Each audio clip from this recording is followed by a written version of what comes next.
Principal funding for Rights and Wrongs has been provided by the John D. and Catherine T. MacArthur Foundation, the Corporation for Public Broadcasting, and the Open Society Institute. Hello, I'm Charlene Hunter-Gault, and you're watching Rights and Wrongs, the world's only television program devoted to covering global human rights issues. Our focus this week, peace, how to make it and how to keep it. And it's hard. It's a long, demanding, painful process.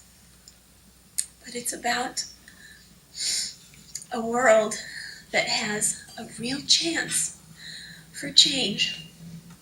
A world that has a real chance for the preservation of life. Global Vision presents Rights and Wrongs, Human Rights Television.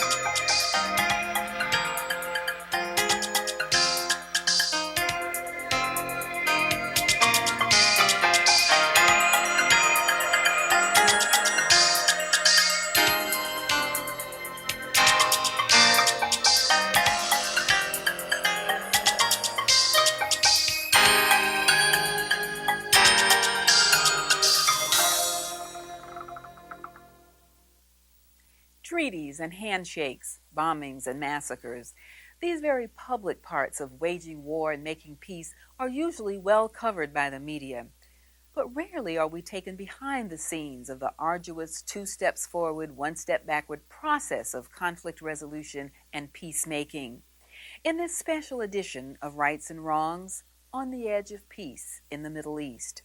Since 1993, 2 young women, one Israeli, one Palestinian, have been recording video diaries as part of a documentary film about ordinary people's impressions of the ongoing peace process in the Middle East. Although the women live just a few miles apart, they've never met. And as you will see in the following excerpts, their views of the possibility of peace are often divergent, but sometimes surprisingly similar. When we moved to Daheche refugee camp, I didn't realize it was surrounded by a fence and all main entrances were closed. 28-year-old Suhair Ismail lives with her extended family in Daheche, a Palestinian refugee camp in the West Bank. I didn't realize we'd be penned in like animals in a big prison, and that we could neither leave nor enter it without being checked by soldiers.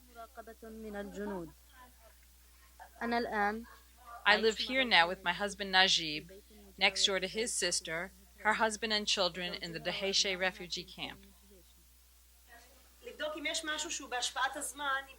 Einat Kapak is a 27-year-old film student and Jewish philosophy teacher. Einat lives in Ofra, an Israeli settlement only 12 miles from Daheche.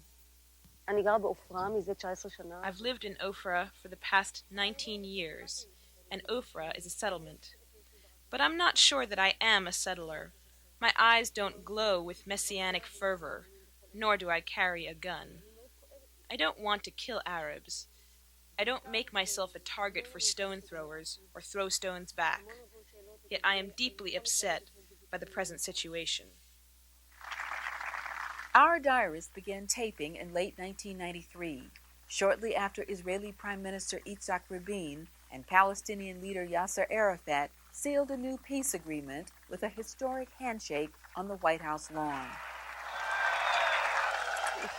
I have a great many doubts about the future, about our chances of maintaining coexistence between us and them, or our willingness to do so. We will never forget the land of our fathers and ancestors. However far we've wandered away, however great the injustice, or however long the occupation lasts. We didn't shed our blood for our Palestinian land to settle for a bit of Gaza and Jericho. Nevertheless, this is still some gain for us. Allah willing, it will all end up well. February 25, 1994.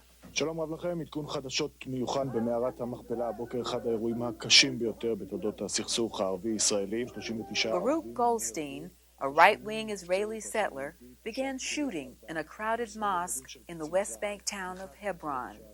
29 Arabs were killed. dozens more were wounded, along with the fragile peace process itself.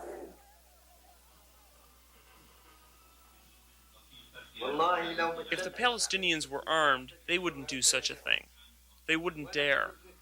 We lived through the wars of 1948 and 1967, and we didn't see massacres of the kind we see today. Can you trust a snake?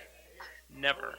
כולם חמאסניקים שם בחברון, אף אחד שם לא פתחניק, אף אחד, כל הערבים שם, כל המחבלים יוצאים משם. אני תומך ועוד, אמרתי לך, הוא אידיוט רק בזה שהוא לא לקח עוד 40 שנה. I totally condemn what happened in Hebron, but I wish the world would stop turning it into a carnival, which is what it feels like. Obviously, we can't go on living as we did before, but they can't make scapegoats out of us. They can't blame us for all the troubles and come to us with ultimatums because of a single madman's act. That's all out of proportion.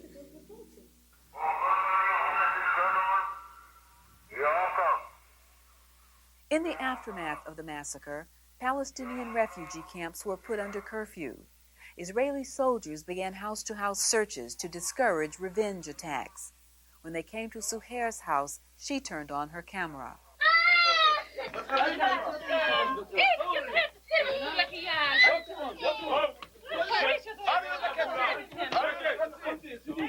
Check. You will not use the camera. Understand? She can use the camera. She cannot. Do you have any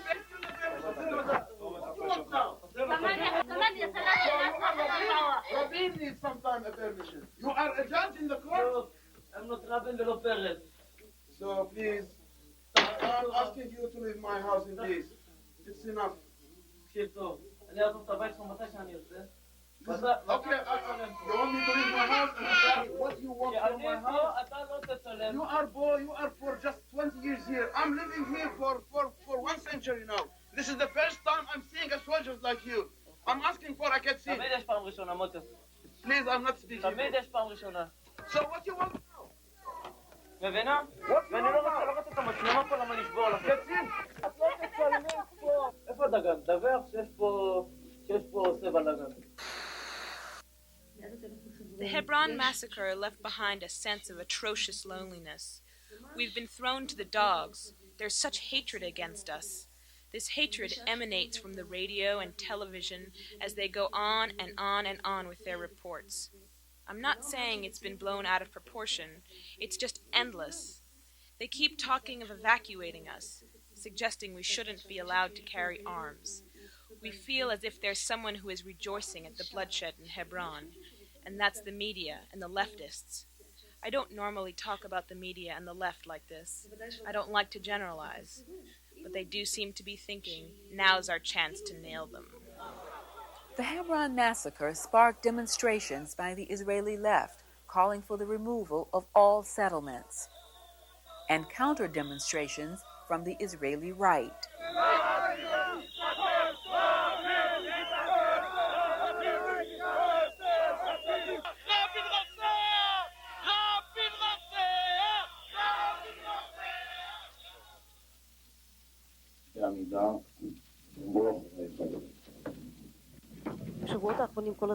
Lately, people have been accusing us, the settlers, of being the main obstruction, the spoke in the wheel of peace.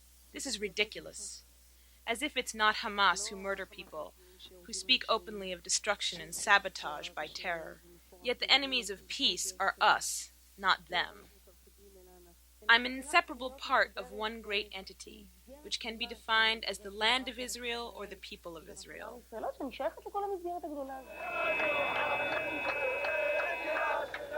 On May 9, 1994, as part of the peace accord, Palestinian Authority police entered territory that had been occupied by the Israelis since 1967. They began opening Palestinian houses previously sealed as punishment by the Israeli government. 2 months later, Yasser Arafat entered the occupied territories for the first time in decades. You have to remember, when I left Beirut, I said, when they asked me, where are you going? I said, I am going to my homeland, Palestine. And now I am returning back to my homeland.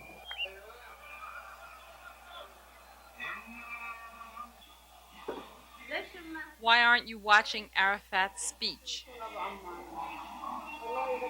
Because there are other members of our family who were deported by the Israelis and haven't come home. I've been shedding tears for them. I had hoped they'd let everyone come back without selection. But Arafat brought home only a handful of those poor men, exiled from their land, homes, families.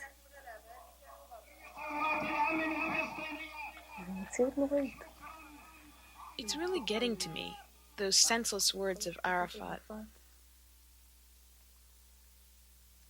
First it's yes, we want Jerusalem. Then it's no, we don't want Jerusalem. It's an insane rush onwards. It's a disastrous spin which could still be stopped. But no one dares stand up and say, hold it, we may be wrong.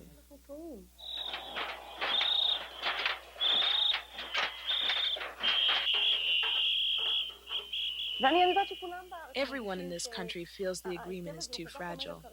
It hangs on a very slim thread. It can't grow into a stable long-term agreement. There must be an explosion. God forbid it explodes in war. But as it is now, it can't survive. It's too fragile to last for long.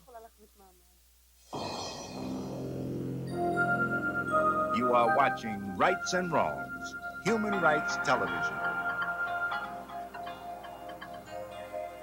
Coming up, we'll discuss how peace can be made with a man who was at the center of the secret negotiations that culminated in the signing of the historic Israeli-Palestinian peace agreement in September 1993. But first, the conclusion of our video diaries, On the Edge of Peace. At the end of 1994, our diarists were still unsure of the future of the peace agreement. Throughout the next year, the process continued slowly moving forward, despite numerous terrorist attacks that claimed dozens of lives. Then, on November 4th, an assassin's bullet brought the peace process to a dead stop. While attending a peace rally, Israeli Prime Minister Yitzhak Rabin was shot and killed by Yigal Amir, a right-wing Israeli extremist. I see where Amir got his ideas, but I don't agree with them. Before the assassination, we felt abandoned personally and security-wise. Since the death of Rabin, we've been in a daze, and we've completely forgotten that we have some kind of agreement with the Palestinians, which in our eyes is problematic anyway. We simply forgot this whole issue, and we must slowly return to it and think about how this affects us and what the ramifications are.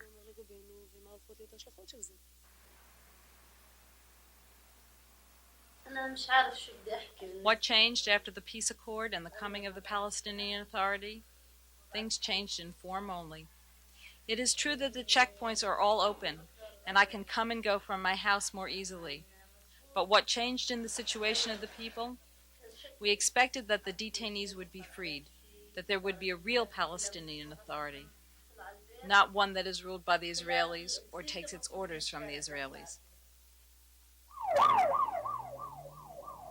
4 months after the Rabin assassination, a series of suicide bombings by Palestinian extremists rocked Israel. 2 weeks ago, the attacks started, or should I say resumed, in a serious and murderous fashion.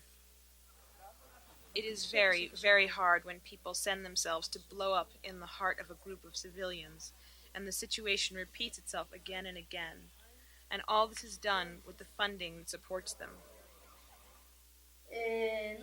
It is true that there were military operations against Israel in Tel Aviv and Jerusalem, and that there were many casualties. Today, no one supports these operations because they do not serve peace and the peace process. To the contrary, they hurt this process, and at the same time, a lot of innocent people died. It reinforces the feeling that we are the ones who have to be concerned with ourselves. We can't rely on anyone else. When I see the Palestinian police, it is very difficult for me to rely on them. I feel much more secure when the Israeli Defense Force is here, when the security is in our hands.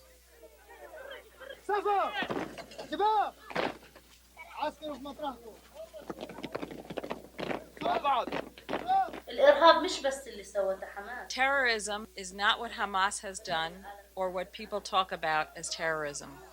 I am against military operations that kill innocent people, children, and women, and which do not serve the peace process, but actually hurt it.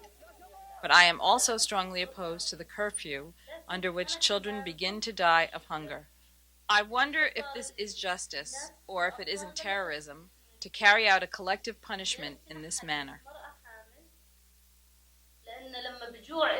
When a baby is hungry, if this baby girl does not find anything to eat, her father will see her dying in front of his eyes, and he will be forced to do anything to keep her from dying of hunger. Our diarists taped their last entries in March of 1996. To Suhair, the Palestinian, real peace between Palestinians and Israelis still seemed distant. Peace means people living together in calmness, working together, visiting each other, living in a peaceful and social manner, not living like this. Whenever something happens, Israel creates a security zone that prevents us from moving around. This is not logical, this is not justice, and this is not peace. And to Einat, the Israeli, the road to peace was as dangerous as the new road through the desert. The first time I went on the new road that bypasses the Arab villages, I was quite overwhelmed. The main problem with these roads is that they were built in such a hurry, they are very, very unsafe. They're filled with potholes, and there are many dangerous curves, because they wanted to finish building them very quickly in order to fulfill the peace agreement. But they opened a Pandora's box of huge risks on the roads, and there are many accidents on these roads. If the construction was done at a slower pace, with more patience and more concern for safety, then there would have been fewer accidents. If we proceed at this fast pace to a permanent agreement, it will be crazy. If we proceed to the permanent agreement patiently, and not with a packed, hectic schedule, but rather with a lot of thought, then this will create a more secure feeling.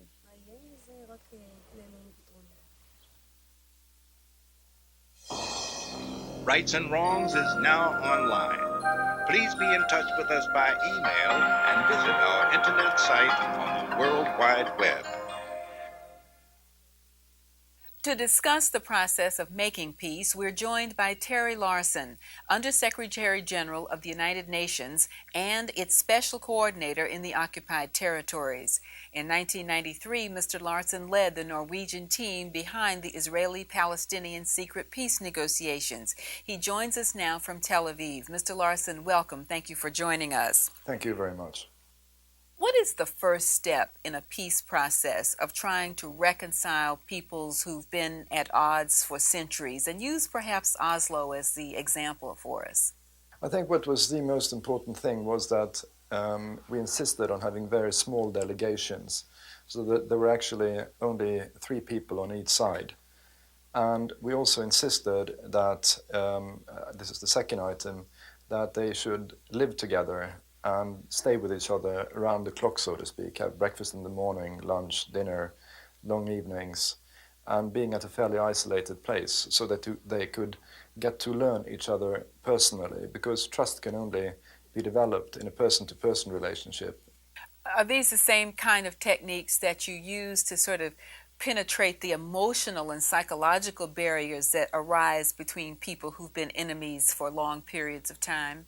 I think in many ways the third party's role is to be a lightning conductor, and sometimes also somebody who you can be a chopping block, somebody you can take out your rage towards, and you can complain to about the other party. Is this the most difficult part, penetrating that emotional barrier that exists? You cannot succeed in negotiations like this without breaking down these emotional barriers, and that has to be done in a person-to-person relationship. You cannot do it the bureaucratic way. You have to do it eyeball to eyeball. What about the people who are not a part of the process, like our video diarists, the young people who were recording events since the peace process started? they express fears and a lack of confidence in the process. I think what I saw in the interviews and on the videotape pretty much illustrates my point. That is that here you have not only different interests, but you have also very different images of reality, and that has to be corrected.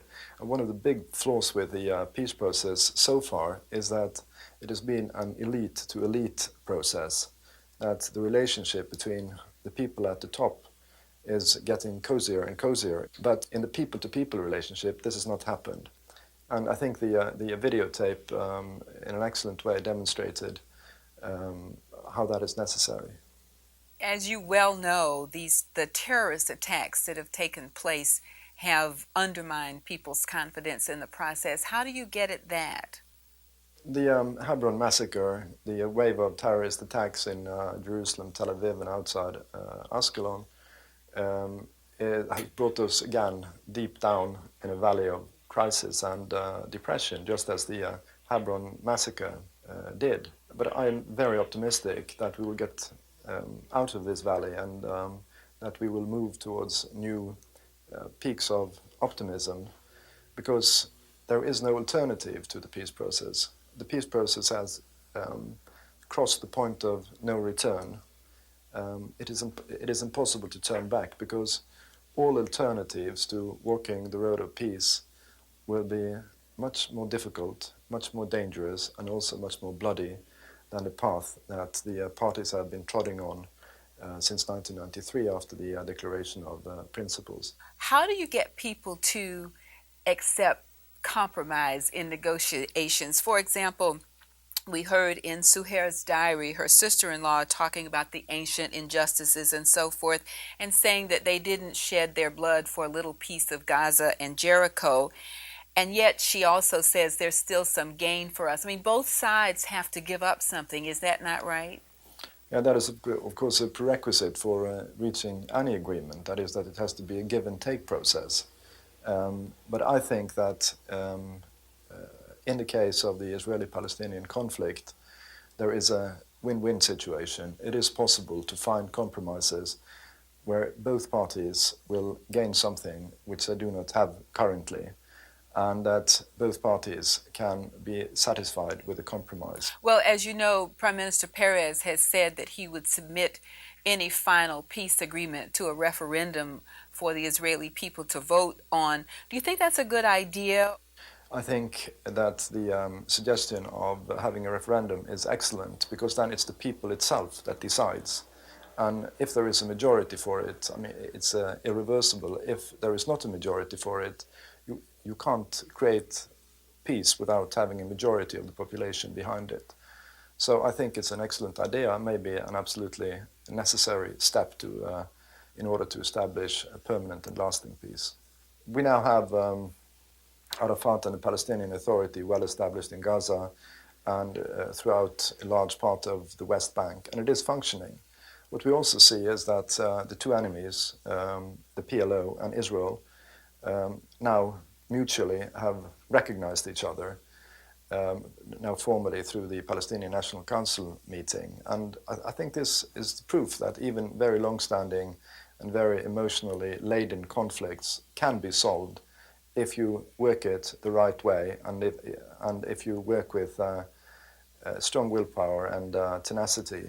It's possible to solve any conflict, however emotionally laden it is and however difficult it is. I think this proves the case.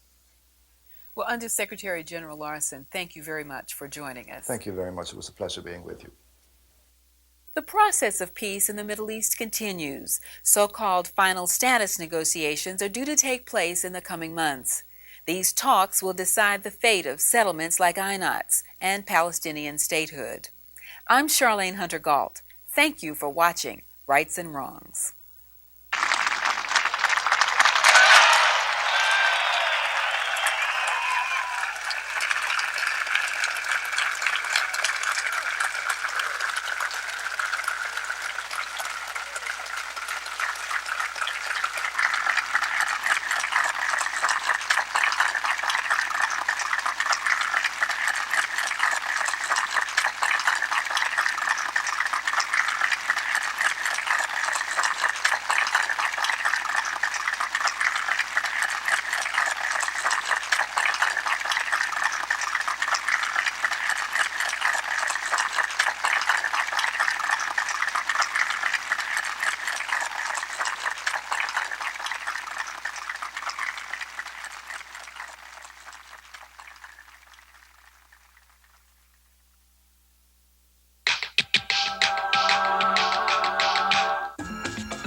Principal funding for Rights and Wrongs has been provided by the John D. and Catherine T. MacArthur Foundation, the Corporation for Public Broadcasting, and the Open Society Institute.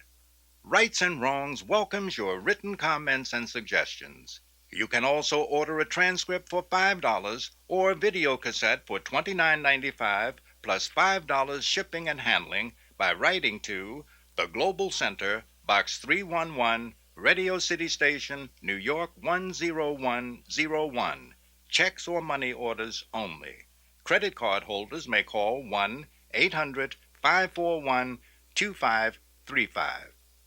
You can also reach us by email. And please visit our website on the World Wide Web.